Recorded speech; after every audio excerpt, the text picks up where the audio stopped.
Good afternoon, everyone. I'm Teresa Harvey, President and CEO of the North Orange County Chamber of Commerce. Thank you for being here today for Conversations with Community Leaders. Today, our topic is relevant and complex. So I invite you to put your questions in the Q&A and we'll work on answering all of them. As fires rage through Orange County, we're reminded how fragile our ecosystem is. But we also remember that energy is necessary for our modern life. It enables us to keep our lights on, to work and learn from home, and to cook our meals. The state of California has been at the forefront of energy policy in our nation and indeed the world. Legislation is putting strict regulations on emissions and is changing the way we do business. The state has now committed to low targets, in fact, 60% of renewable energy by the year 2030, and commits to 100% zero carbon energy supply by 2045. Today, my guest is Margita Thompson. She's the Senior Vice President of Public Affairs and Community Outreach for California Resources Corporation, CRC, the state's largest independent oil and natural gas producer. At CRC, she drives an unexpected community engagement program that increases stakeholder credibility and business impact. Margita listens and anticipates trends to uncover the common thread that unites diverse stakeholders toward a common goal. Before CRC, she was Vice President, External Affairs for Disney Consumer Products, leading the PR team across Disney's publishing, the Disney stores, and Disney Consumer Products. She also served as Press Secretary for California Governor Schwarzenegger and managed global media onslaught that was equivalent to the startup for then the 6th largest global economy. I always try to find an interesting fact about our presenters, and it's my opportunity to share with you that in 2010, Margita received an Emmy as a political analyst with KCAL CBS team for election night coverage. So a diverse speaker and one that we're really pleased to have today. Welcome, Margita. Thank you, Teresa. I'm thrilled to be here. So I'm going to start with some questions for you here. And please, if others have questions, add them to the Q&A box because we really want to hear from you as well.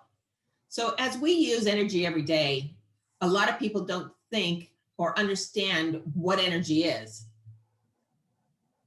Clarify this for us, and why doesn't anybody talk about what we use every day and why we need it?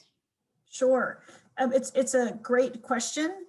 We're going to open to some slides also that will help illustrate the conversation. Energy is something that we take for granted.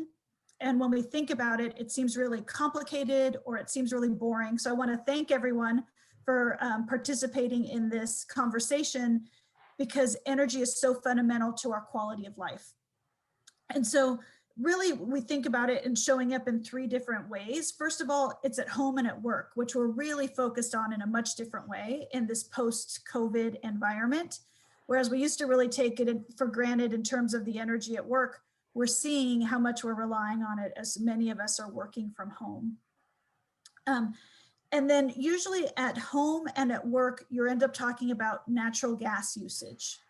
Then when you talk about transportation, that's where you usually end up talking about petroleum and oil. And so that's just kind of a way to think about the differentiated. And then you've got industry that has to do with bigger companies, factories, power plants, a lot of the powering the infrastructure of what it is that, that we go through, that we use. One of the things that's interesting about transportation is that a lot of times we think about cars, but we don't think as much about jet travel. And California has about 145 airports in the state. And before COVID, we were using about 10 million gallons of jet fuel a day. So jet fuel is really something that's important to look at when you're just looking at macro trends, looking at kind of what's happening when you think about OPEC and what all of the issues are around looking at what the demand is for oil. You always need to remember jet fuel is a big one. The other thing that we have is it's also, I mean, I'll talk about a little bit later, energy is also something that we end up using to create a lot of the products. So it's not just a primary source, but it's a secondary enabler of our economic activity. People don't really think about what the energy is or how we end up using it. You think about it a lot in terms of how you're going to end up interacting with it. And that's probably, you think about it when you get your electricity bill, when you get your gas bill, or when you have to fill up your car. People are experiencing a lot of energy insecurity right now on a large scale. There's unreliability right now because of wildfires and blackouts, and people are having trouble affording a lot of necessities because of COVID. I saw on Nextdoor, I was just reading it last night, and some people are really floored by what their utility bills are because so many are now working from home as opposed to work. They've seen a spike in their own bill. So you've got instability from wildfires that are causing power safety, public safety power shutoffs.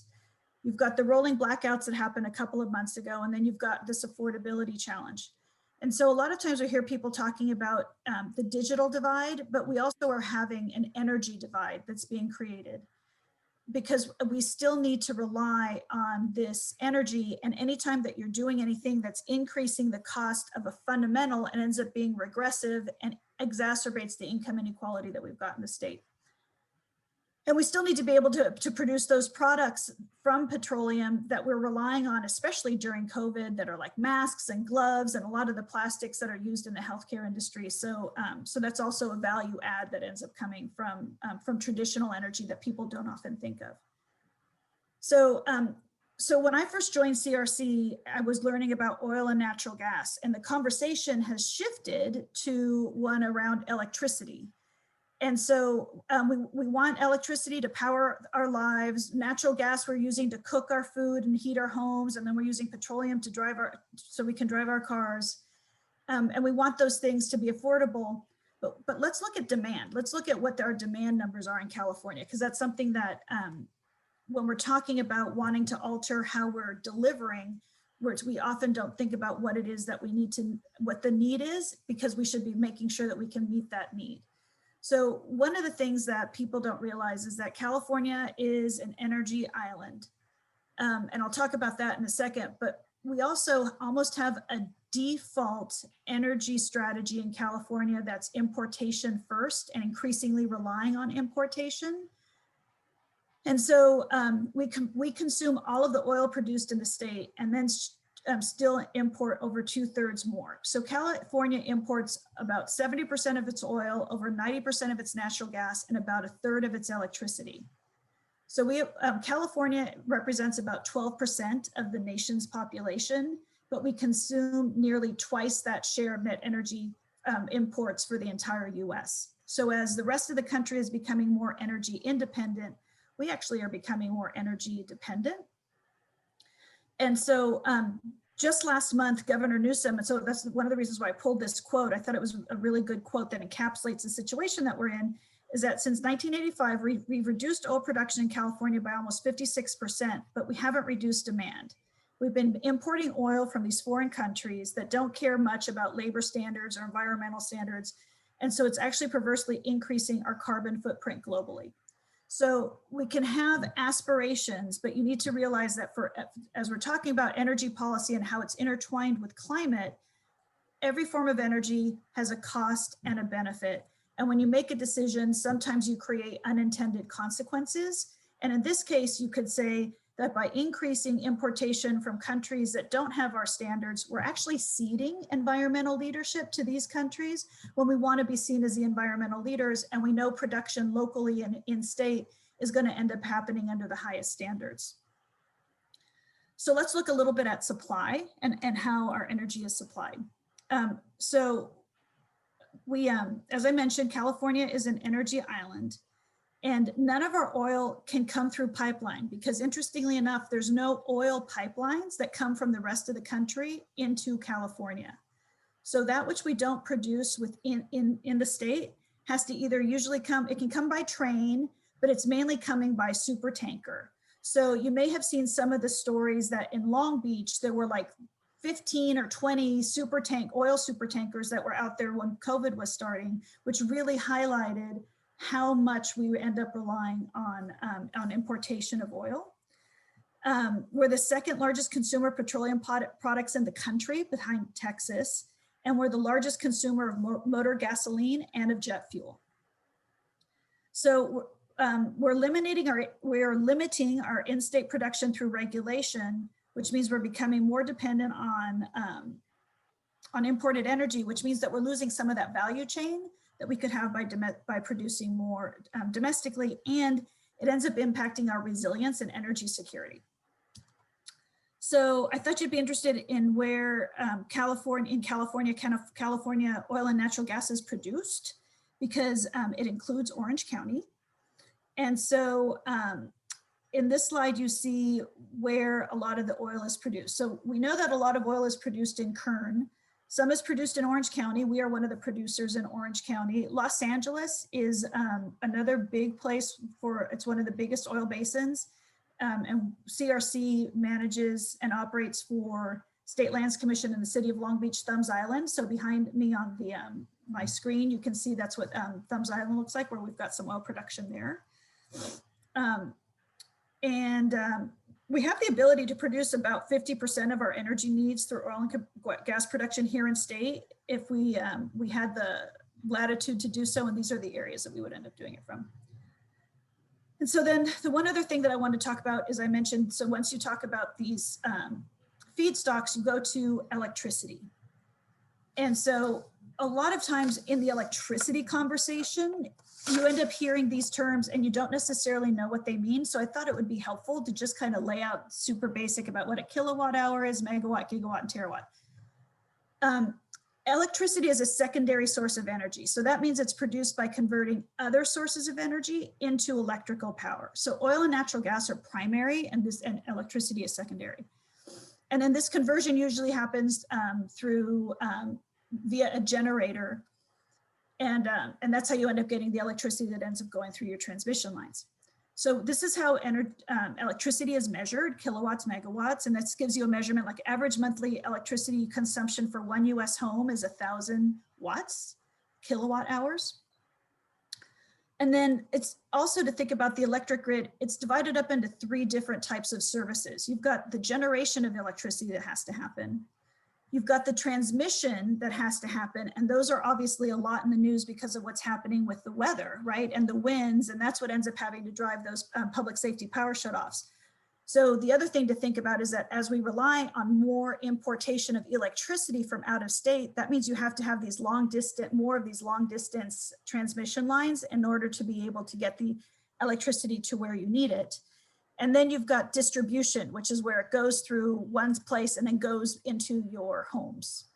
But it all starts with generation.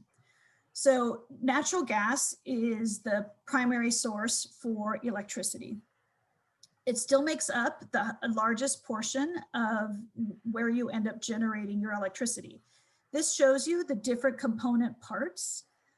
And we can also talk about a little of the vagaries of how things are defined. So you would think about hydropower as something that's considered renewable, but actually according to the state, that doesn't count as renewable.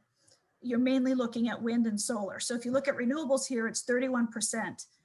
But if you look at it throughout the day, that probably means it's providing more during the day because it's not able to provide anything at night, because once the sun goes down or if the wind stops blowing, we don't have enough a way to store the energy. They're trying to build more energy or battery capacity. Right now, I think we have about 500 megawatts of operational storage. And I think that Cal ISO is saying that we'll need 15,000 megawatts of storage to be able to go carbon neutral. So you see we have a long way to go. And one of the things that I think is really interesting that we need to think about is that a lot of times these conversations are so emotional. And if we kind of took some of the emotion out of it, we could have this conversation about how natural gas has actually contributed to more GHG reductions than all renewables combined. And part of it is because coal is becoming less of a source. And it's also just the nature of scale. Renewables just aren't scaled up that much. So natural gas is really helping. And it's also thanks to natural gas that renewables have been able to have the expansion onto the grid that they've been able to have, so that you've got this source load as well as with the renewables that end up being intermittent. So natural gas has reduced emissions 11 times more than solar and 50 times more than wind in the United States.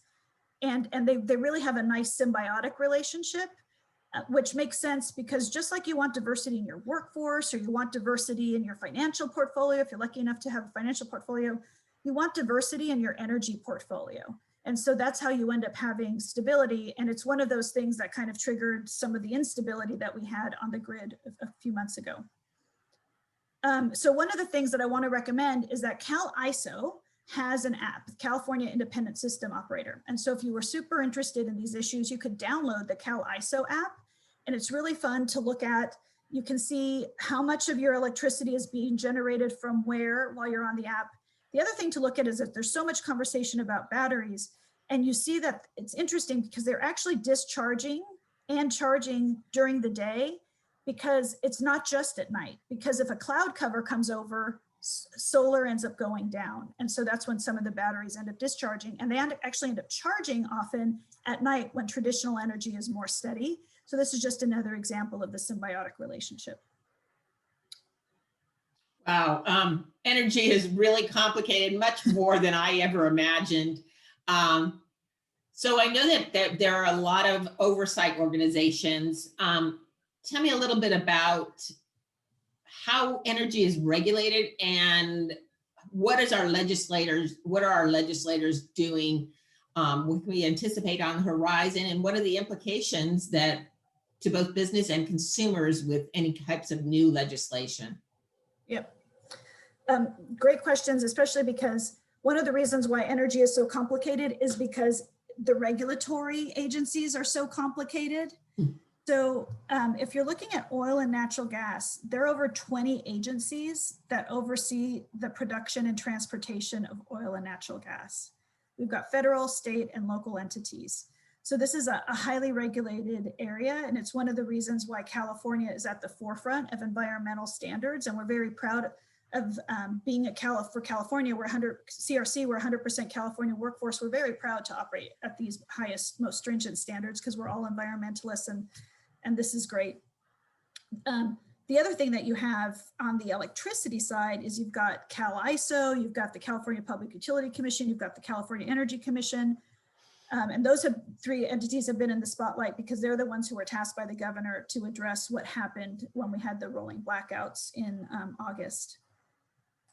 So due to COVID, the 2020 legislative session was a little bit different because of the uncertainty of how the legislature was working. They tried to limit their activity to be to carry their highest priority bills, and they weren't necessarily focused on energy production.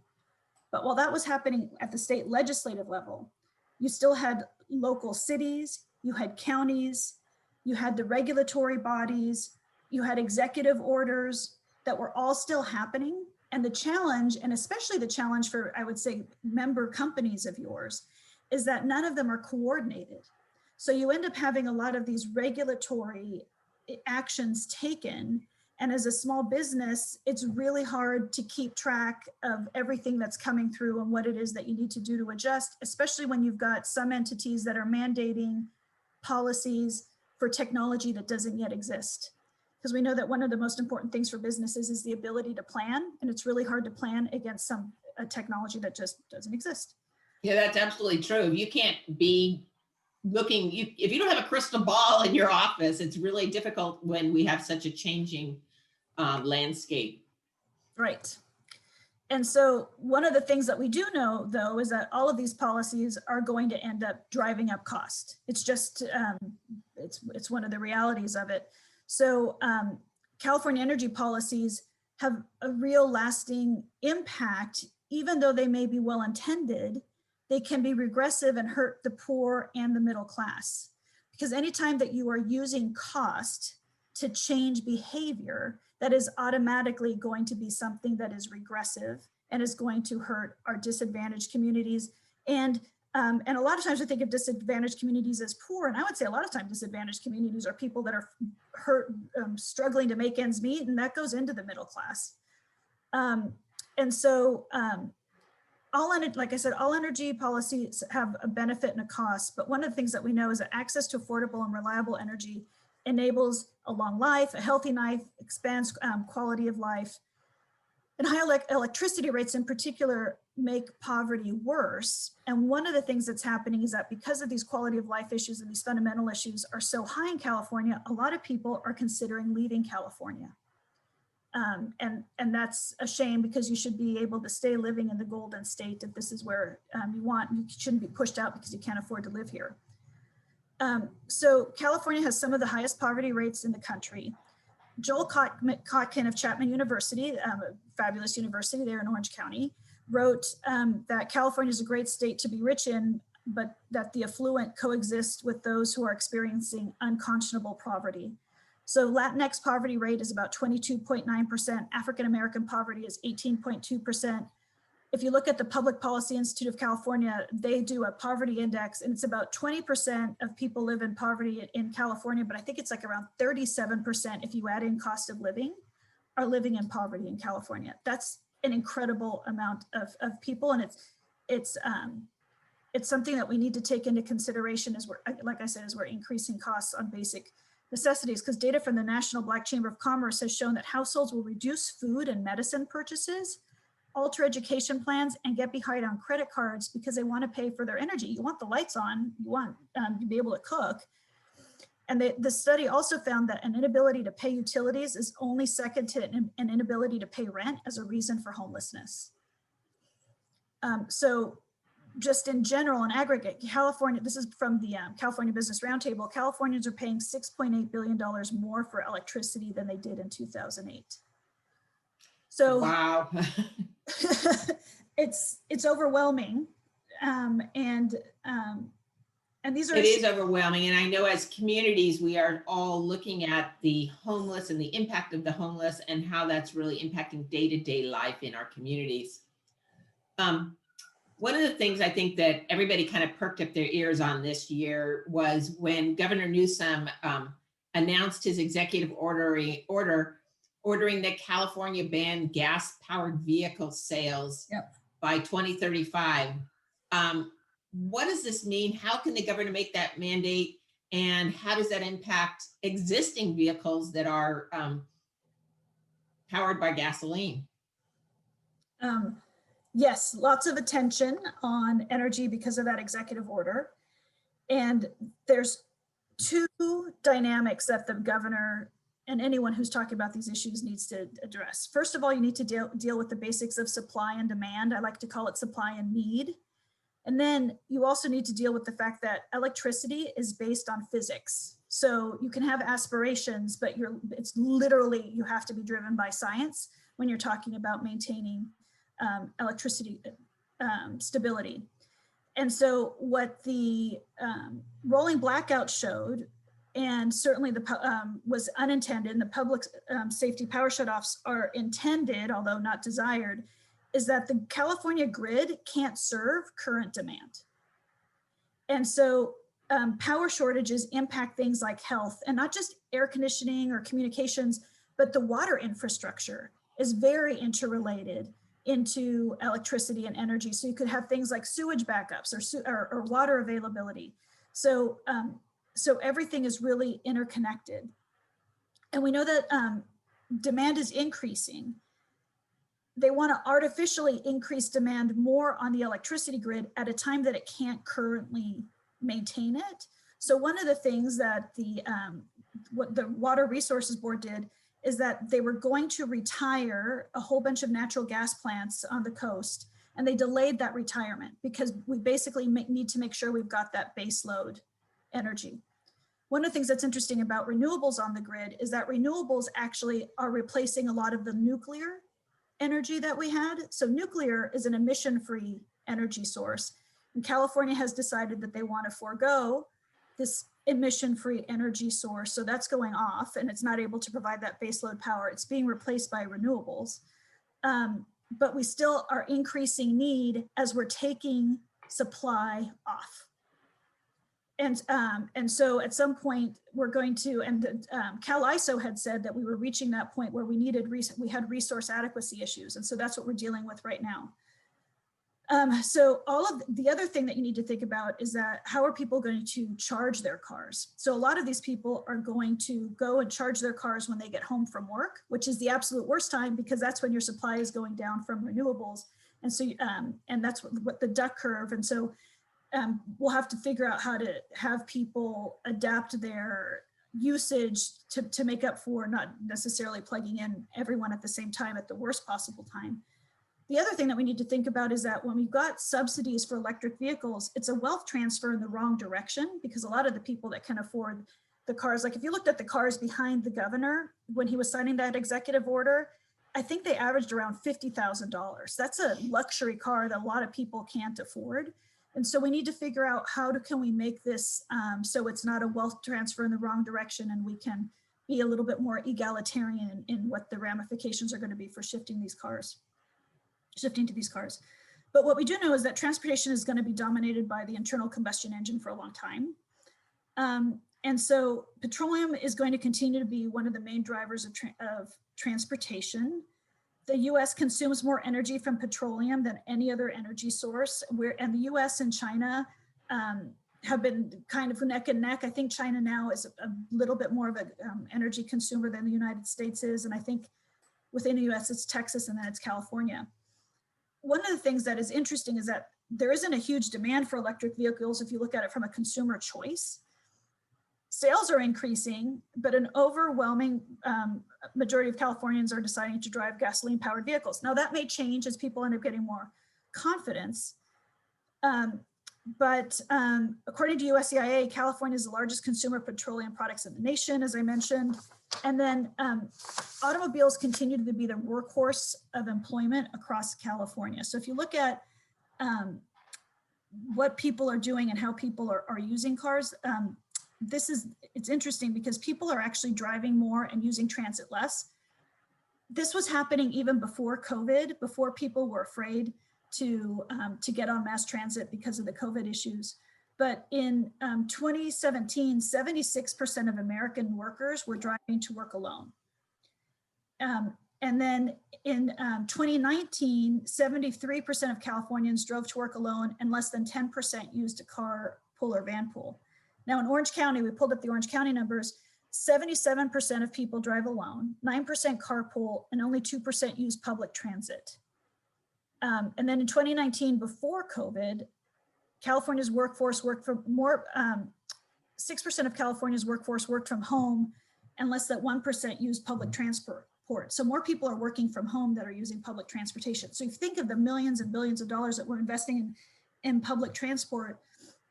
Is that a worthwhile investment? And it's actually going to be an interesting thing to consider. Is it a worthwhile investment? And as more people may end up working from home more regularly.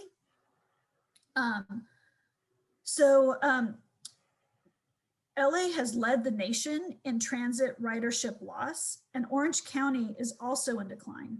The California Transit Association tracks data of public transit use in California. In Orange County in 2007, over 70 million riders were using one of all three of the transit providers available in the county. But in 2017, so 10 years later, which is last year the data is available, that was down to 44 million riders. So this isn't a percentage decline, this is an absolute decline in the number of people who are using mass transit. And a change in the wrong direction if we're really trying to get people off the roads. And I think that you can look at that also with carpools. I know one of our members is Waze Carpool, and they're working very hard to encourage people to carpool as a way to reduce emissions. Yeah. So these are all the different ways, but it'll be interesting to see how people's behavior changes once we get out of the COVID environment, because businesses are also deciding to site their job centers in different places as well. Right. So with the numbers of cars on the road, talk a little bit about the impacts of COVID and how you see that moving forward with driver habits in California. You know, I think a lot of transportation experts are trying to figure that out. I think that Californians already have a penchant for wanting to just drive alone in their car. The other thing that happens is that if you look at the average commute time, the last time I looked at it, if you use a car, I think it's like 28 or 30 minutes. But if you end up using mass transit, it usually ends up being about an hour. So there's challenges with the fact that it ends up taking longer. And so that's one of the reasons why people end up opting to use their cars. What we're seeing, certainly in vacancy rates, in office vacancy rates, is that some companies are choosing to allow people to work remotely, which has meant that people have left high cost urban centers and are going to lower cost places to live. So it will be interesting to see if as companies develop their sustainability plans, is this something that is incorporated into it, or do they feel like they're going to have a culture loss and need to drive people towards a hub? So I think that that's going to be one of the things that we have to think about. But where California is in terms of main transportation, California has about 40 million people and about 35 million vehicles. So that's a lot considering we've got about 15.5 million workers. So it's almost over 2 cars for every worker. So we love our cars. A lot of collectors out there, I guess. And so we need to think about looking at trends in terms of who's buying what. And so looking at Blue Book and Redmond's and others. One of the things that's interesting is that when people trade in an EV, they don't generally replace it with a new EV. So the last stat I could find was in 2016, only 27.5% of EV trade-ins were to another EV. So what is it that's driving that shift? California is the largest source of EV sales. It's about 47% of the country's sales of EVs. But in 2019, we've just got such a big market. It only made up about 8.3% of the market share. What's interesting about that is that it was a 12.4 decrease from 2018. So looking at what's driving some of the consumer dynamics. So we've got regulatory rules that are being passed that are focused on supply. But basic supply and demand, you need to figure out what is it that's going on with the demand and why are people making this decision.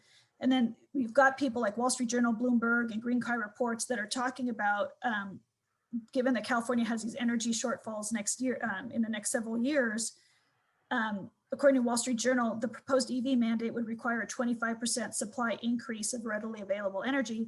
And so if we do end up being able to meet these aspirations, how are we going to have the generation capacity to meet this demand? Is something that we need to think about.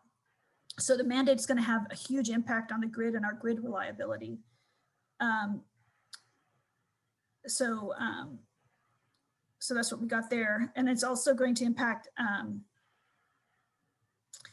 if California doesn't get it right, and we've got more of a shaky grid and less reliability, people are going to be less likely to want to follow our lead. And so we yeah, really and as I said in my opening comments, California has been the leader in environmental advocacy and in clean air. And I know that many people I know who have EVs have gone to solar and are using battery storage and charging at night. But how do you really think the EV mandate is going to impact our energy grid? And how are we going to drive if it ends up really coming to fruition? I'm willing to go hybrid, but I'm not willing to go full electric right now. And aside from the potential impacts of EVs, what do you see the business impacts of where we're going with California's energy product policies as we continue to layer on things that impact goods movement, restaurants, every bit of our society, I think, has been impacted in one way or another by energy legislation in the past year or so. Where are you seeing the impacts and how is it going to impact pricing here in California? and I would say that it's the EV and it's the desire to have more of our energy in general from renewables, and the most significant impact is price. You can have a lot of these things, but it's going to cost money. And for businesses, the impact is going to be jobs are going to go where energy is affordable. And so we've seen California has a lot of manufacturing, but you're seeing a lot of those manufacturing jobs leaving. Go away. Mm-hmm. So those are going to be, so it's going to be about costs. So where are those costs? So I thought that it might be interesting for you all to see, first of all, from a gasoline perspective, if you look at the slide and you look at on the left, these are all the taxes and fees that are added in addition to what the market-driven price for petroleum is. And so you see that adds up to about $1.10 on gasoline and about $1 plus on diesel. So if a lot of people have said, I cross over into Arizona and I can really see the difference in the gasoline prices here. And those are the decisions we've made because we want to have lower carbon intensity in our gasoline, and that's fine. But a lot of times you'll see studies that are published that are like, would you be willing to pay more for environmentally friendly policies? And the reality is that if you look at this, we already are. And so we need to acknowledge the fact that we already are spending a lot. And then when you look at electricity, the price of oil and gas at the pump goes up and down, right? Pretty much when you're looking at electricity prices, it's only going one way. It's probably only going to go. And so as you can see here, for residential, it's about 55% higher. Commercial is 71%, so that would be a lot of your businesses. And industrial, look at that, 119%. It makes you think, how can factories and manufacturers stay here when they're paying that much more? It ends up being a competitive disadvantage. So that just kind of gives you a landscape about how much more we're already paying for electricity. And so the thing to think about is, for this extra cost, how much are GHG reductions happening? Right? So what are you getting for this? So we did an infographic on a website that we manage called poweringcalifornia.com that was called the Dream of California Energy Prosperity. And what a lot of Californians don't know is that California currently implements 218 different energy efficiency regulations, incentives, and tax programs that are aimed at reducing GHG emissions. So we got a lot of policies going out there, but they haven't necessarily led to California being a leader in emission reductions. So again, this is looking at a study done by Joel Kotkin from Chapman University, and California is at the bottom 10 for carbon emission reductions. And then if you look at the United States as a whole, although the US has been a little bit more choppy, the US overall has reduced GHG emissions more than California has. So for the businesses that are out there, you have to look at what's my cost, what programs are working to drive whatever business benefit I have, and what is it that I want to invest in order to be able to see what that return on investment is. Well, this is looking a little bit at what the return on investment is. And it seems converse to logic sometimes. So in the face of increased energy demand and at a time when we need energy security and reliability the most, and we need to retain jobs here, I always say one of the things we export most is education, because so many people are becoming well educated in our public schools and then leaving the country, or the state rather. So what can we do as businesses and as citizens of the world, as we can call it, to look at energy and reduce the need and increase the supply? At a time when so many things in our life seem out of control, what can we do? Yeah, what can I do? Let me do something, right? So one of the things I think is that there's so much that we feel like divides us in this country right now. And I think there's so much that unites us but doesn't get talked about. So we all want access to safe, reliable, and affordable energy, because we know that's the key to safeguarding the ability for Californian working families to afford basic necessities and have a good quality of life. So, so let's start out with that alignment. What I would say is that I personally, and for our company, what we talk about is that we need an all of the above energy approach. There are a lot of people who have a singular focus on wanting to say why one certain source of energy is something that should be canceled out or absolutely no, or define renewables in a certain way that carves things out. But this doesn't make sense.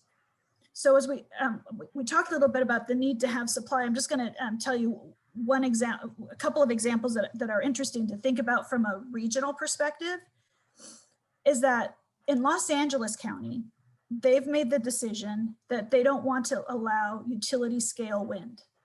So you're talking about not wanting nuclear. We've got people who don't necessarily want traditional energy, and now they don't want to allow utility scale wind in the area.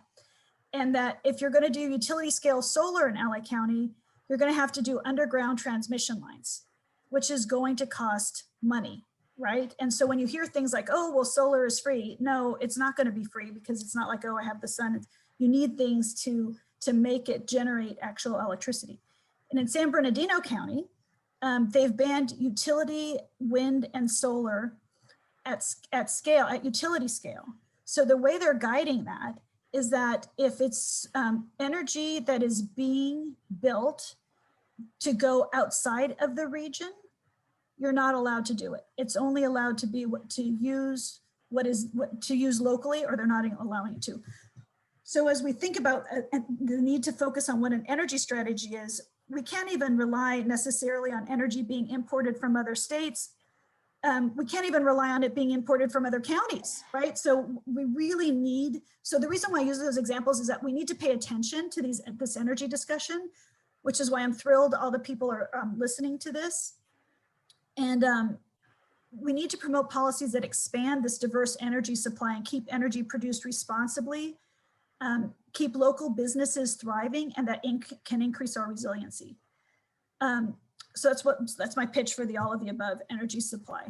The other thing is that we need people to be willing to speak up. They may need to rely on you, Teresa. I would say rely on your Chamber of Commerce to increase your energy literacy. That's one of the reasons why you had me come today to speak, and advocate with your legislators and regulators about what it is that you want or don't want, or what is cost really hurting you, or what are some of the unintended consequences that they may not be aware of. Because I can assure you that there's a professional cadre of activists that is out there that's advocating for a perspective that's not taking costs on business into consideration. The decisions that are being made at these different regulatory bodies can impact absolutely everything that you do, from what kind of stove a restaurant can cook on for their orders, to whether or not the leaf blowers that your employees are using are allowed to be used anymore. And so CARB is one of the most powerful agencies in the state. They're the kind of like the clean air agency of California. They're directed by a board, 16 members, 2 are non-voting members for legislative oversight. The other 14 are appointed by the governor. But after that, they're beholden to no one. And so it's really important to monitor what's going on at CARB. So they can do things, they do things like the vehicle emission standards in the state, which is really important. But they've also mandated electrification at ports with technology that doesn't exist yet. So there's a lot of aspirational stuff that goes there. There's a South Coast Air Quality Management District. They're your local regional air pollution control district. They report up to CARB. They've got a governing board.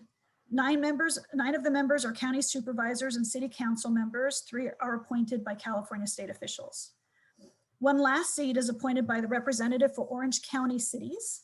And they're chosen by the 34 members of the Orange County City Selection Committee. And so the current representative is Lake Forest Councilman Dwight Robinson.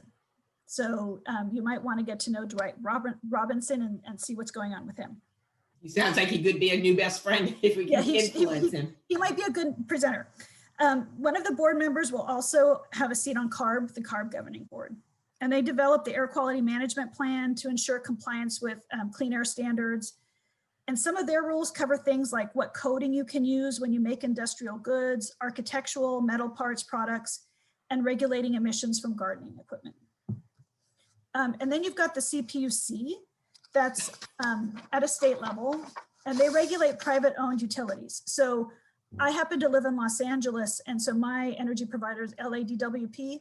They're not regulated by the California Public Utility Commission. It's Edison, it's SoCalGas, PG&E, those are the entities. They've got 5 commissioners appointed by the governor and confirmed by the state Senate, and they've been recently in the news because of the blackouts.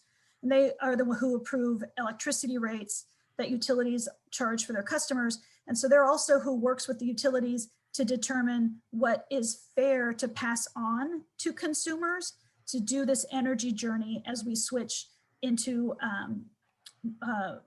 relying on more renewables or trying to drive EV adoption. So it's a participate in local boards and commission, be involved in regulatory meetings, monitor what's going on at CARB or the CPUC or the Air Quality Management District. Because anytime we rely on one source of anything, energy included, we put ourselves at risk. So if something happens that interrupts that supply, we don't want to be left with no resources at all. So if you want to advocate for your businesses, for resiliency, for the impact on cost, it's really important to have your voice heard. I heard one elected official say that he never hears from his people in his district unless they happen to go up for like an organized day. So there's something to be said for picking up the phone and trying to set up having a conversation with your local elected official or your state assembly or senator to talk about these issues. Wow. Margita, I would say sign up for the CalISO app and look on poweringcalifornia.com or look for our infographics if you want more information on that. it's such a complex web that we have to protect us from ourselves here in California. I really thank you for the opportunity to have you on today to begin to explore this. I know our restaurants, as the regulations began to be introduced last spring, and we started hearing about no more gas cooktops in our restaurants, and people began to be unglued. So certainly they need to start watching these things before they become law. And I think what you've highlighted today really shows us these things. So I thank you for being here with me today and really starting to shed the light on some of the situations that exist in California and our complex energy reliability and our complex delivery grid. On November 12th, I'm actually going to have a couple of panelists from the Southern California Gas on talking about alternative energies and what is a green energy source and what are considered renewables and what can we be looking toward for the future. So you've really laid a great groundwork for moving forward as we explore energy. So thank you again to California Resources Corporation and to Margita and her team for being here with me today. And with that, I'm going to say, mask up, stay safe, and let's get California back in business. Thank you, everybody. Thank you. Bye-bye.